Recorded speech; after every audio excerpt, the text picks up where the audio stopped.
Well, it's hard to know. Today was a funny day. Myself and Colm went over to Castlebar today. Colm was up for mentioning his fictitious charges on reckless endangerment and intent to the peace or whatever it was. But kind of a sad day because we heard that Anna Harvey got 2 months in jail today, so we're waiting on more news of that and seeing if we can get her out. Hopefully she can appeal it and be out on bail to get a proper fair hearing. It seems that the state is coming down very heavy on us. Stephen Kerr also got arrested in court today on contempt of court in front of Judge Faulkner, from what I seen, for no reason. It looks like we're all being railroaded in court. The state is seriously out to get us, so they're forcing us into a situation where we're going to have to up the ante too. But we'll go back to earlier on in the day. Colm was up first on his. You were up for mention, Colm, was it? Yeah. You know. Yeah. Well, today it was up for mention, and as you're aware, probably Stephen, you might have seen Stephen's post on Facebook to say that he wasn't going to attend court because of safety risks, and I had to shut up myself today because I felt that it was instrumental that they were going to attack if I pushed the boat any bit, and I'd be of the opinion whatever I can do to them on the outside, I won't be able to do a lot on the inside, so I'll wait until I have plans in place before succumbing to their attacks. But I asked today for I had lodged with the court office before the hearing applications. I wanted to apply for the DAR to prove where a Garda, well, I don't know whether you'd call it molested or assaulted the other day in Castlebar Court. I was in as an observer. Joe was meeting somebody up there, and I went into the court to have a look to see what was happening when he was talking to the man he was talking to. So in the meantime, didn't attack from all sides, thinking or made out that I had a phone, that I was recording proceedings. Now I don't know why I did think that, because the proceedings that was going on had absolutely nothing to do with me or anything we stand for. And straight away it's just their ways of saying we're watching you. And they came over anyways, and I had to leave the court. I did ask that the DAR be kept, because the evidence of how the guards approached me and what the people said in the court, those people there that said this is abuse of the Gardaí privileges, and I asked the public to acknowledge whether my phone was on or off. They tried to take the phone off me and I wouldn't give it to them, so I was told to leave. But I had the phone off, and I got the public to acknowledge that the phone was off and that I had no recording devices, and the Gardaí acknowledged I had no anything like that. Like, till today I have never recorded anything in court, even though I have been accused several times, but I don't need to, because from within we get the information from them, so I'm not going to put myself up there to be taken down. And I wanted a copy of that there for my defence. I had another application before the court for Kevin McKenna, or Kevin, whatever his name is. Joe McKenna. Joe McKenna. He's a superintendent, right? Yeah, to supply the name and the ID of the guard who assaulted me. Now, conveniently enough, he didn't turn up today. It was Inspector Mandy Gaynor that was there, so that didn't go ahead. And the other one was for Kevin Kilrain. Kevin Kilrain is a key part of my defence. He is the absolutely crucial kingpin, and if he's not there, I won't be getting a proper defence. He's a judge. They say that he's a judge, and that he was acting as a judge on the day, and that I cannot call him in. Well, as far as I'm concerned, he's acting all the time. But it's time to fucking put an end to his acting and put him on the witness box and get the truth out of him one way or another. That won't be easy. No, you can see from the reaction there today in court that it doesn't matter who's up in court, they're not going to give anyone justice. That is what they're trying to do. And I mean, we seen it there today. Stephen Kerr, as soon as he got up, firstly you weren't allowed any opinion, any input into the case whatsoever, even though it's your own case. You were totally denied due process and fair procedure. Exactly the same with Stephen Kerr. As soon as he tried to fight for his right, he was put in contempt of court and taken away in handcuffs. Now this is the way the courts are operating, and anyone that's an activist or outspoken or in any way condemning the corrupt system that's there, you're gone. And then we seen it, we got threats from the guards there today. You seen Peter Hanley there, Oh, yeah. out in the middle of a street telling people you can't record on a public street, you know, and don't put me up on YouTube and everything, you know. When he sends us that kind of an invitation, he's going on. They got it out of civil or criminal contempt. I wasn't reporting, but I am now.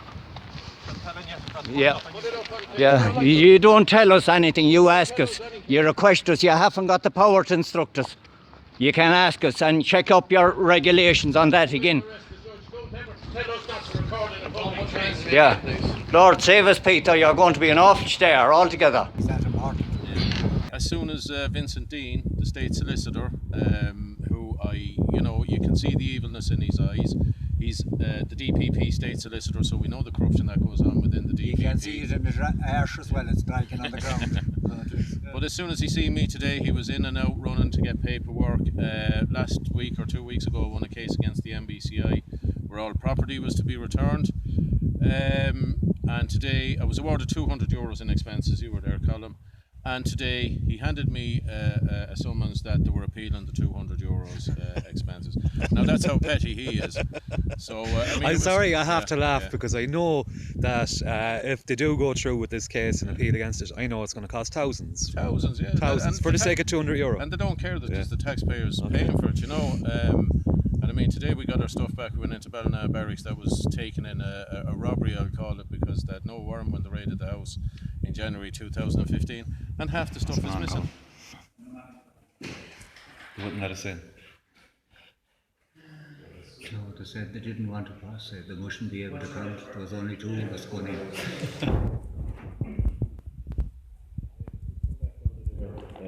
With the property return, I put it on the docket that half the stuff is missing.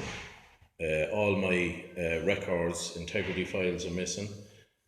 All evidential documents have gone missing. All historical evidential files, revenue files have gone missing. They've returned a few phones and basically a few small items, but an awful lot of stuff is actually missing. The guards in there said that it had nothing to do with them, that this is all that was returned from the MBCI. Fairness, probably was. More than likely, but at the same note, Ballina Gardaí were involved in this every step of the way. So basically, a lot of evidence has gone missing in Garda custody. JP King was the superintendent, the sergeant that authorised this raid, so he will be personally held responsible for all this missing. JJ Kane was the man that came in and robbed the house. There was no search warrant at the time when they raided this. They made some serious allegations, but they've all been vindicated now. So all we can do is expose again more corruption with the MBCI and within the Gardaí. Come here, is there a computer in that bag? There's no computer here, no, there's a laptop missing as well. This is all I can. A few sheets of paper and about 7 phones. Now we know there was at least 10 phones taken, so there's at least 3 missing. I know I needed my revenue files to conduct revenue affairs, which I can't do now. I'd also requested them in court, but they were never returned. But this is probably the 3rd attempt for them to claim back that I was owed. That was already settled, wasn't it? No, I'm still owed the VAT. I still need the receipts to verify, but they're gone missing now as well. So I wonder the different organisations of the state working hand in hand. Again, we're going to lodge a civil action because of all this, that there was false allegations made. So there's going to now be a civil case for all property stolen and basic theft by the Gardaí. Most of the stuff is missing. It's just crazy what's going on in this country. It's not a democracy. They can go into your house, they can take your property, they can set you up, they control the courtrooms. You know, you can't walk down the street, a guard is there who thinks he's all authority and can tell you what to do, and it's turning into a complete, is it communism you call it, or fascism, a dictatorship, or whatever it is, I don't know. But all I know is it has to be stopped and we have to step up our game. We've been doing protests now outside courts, we've been trying to gain awareness. It's hard for people to do that, they're working, they're doing whatever, they're busy in their lives, you know. You can only do so much of that. We did it as a warning. We told the Gardaí and we told the judges and we told everyone, you know, if you keep with your corrupt ways, you know, we give you a warning. We're after giving them a warning that that's it, you know, change the system, it's wrong. We're going to step up our campaign now. We're going to go to their houses going to hand leaflets out to the neighbours. We're going to start blocking roads. We're going to block the ports if that's what we have to do. This is our country, and we're not going to let a bunch of hooligans and that is the general consensus, Colm, isn't it? Oh, well, without a doubt. And just something that's simple, and I keep bringing it back to myself, but I suppose the most thing I can talk about. But on my summons, I'm down as a defendant. To defend what? I have done nothing wrong. No, and I pointed out to the judge today that I wanted to be put down as the accused, not as a defendant. And he wouldn't hear tell of it. So I'm defending the allegations that they made. They are not prosecuting them. But you see, that's the ways that they're turning things around. I have two questions here in relation to what happened today. First of all, you're on about Stephen Manning, Yes. and he didn't show up, and he made a number of submissions to say the reasons why he wouldn't be there. Yes. What happened with that well, case? the judge says, I don't care about Mr. Manning. He says it's a summary charge. When it comes up on whatever date he adjourned it to, he 6th says, of September. was it 6th of September? He says, Mr. Manning can turn up or not, he's not bothered. He says he'll hear the case anyway and do him. Okay. So, I mean, that's, I don't know, that's... And with Stephen Kerr, what happened with Stephen? Stephen had to go in and purge contempt, or he was Okay. going to jail.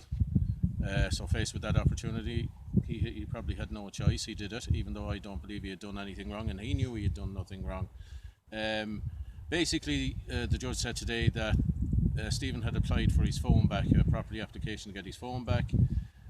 Even though it had been in front of Mary Devons a few weeks ago, Yeah. he said it wasn't, even though Mary Devons hadn't told Stephen Kerr this, she said, today Judge Faulkner said it's not a matter for the district court. He said the phone was seized by a Judge Karen Fergus of the Circuit Court, so he says you have to go to the Circuit Court for it. You have to go to her To her personally to ask it to get it back. Now, I've never heard of this.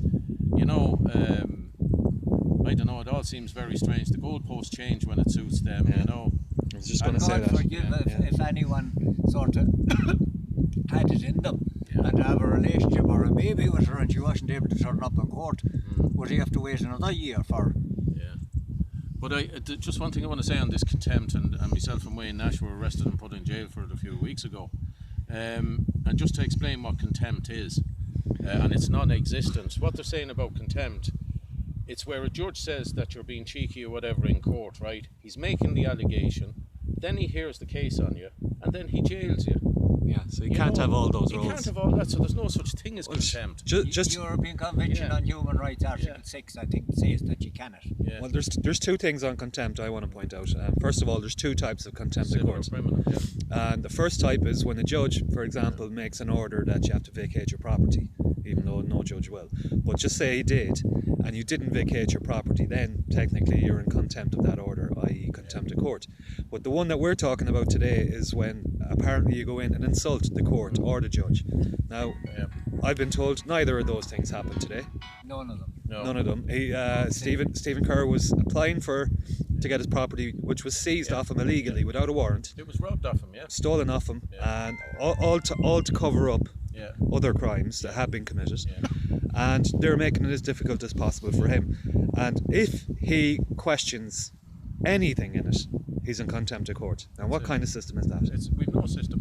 And I mean, the more we're exposing on the corruption and how bent the system is, the more they're prepared to flaunt it. It's like they're all prepared to go down in flames together.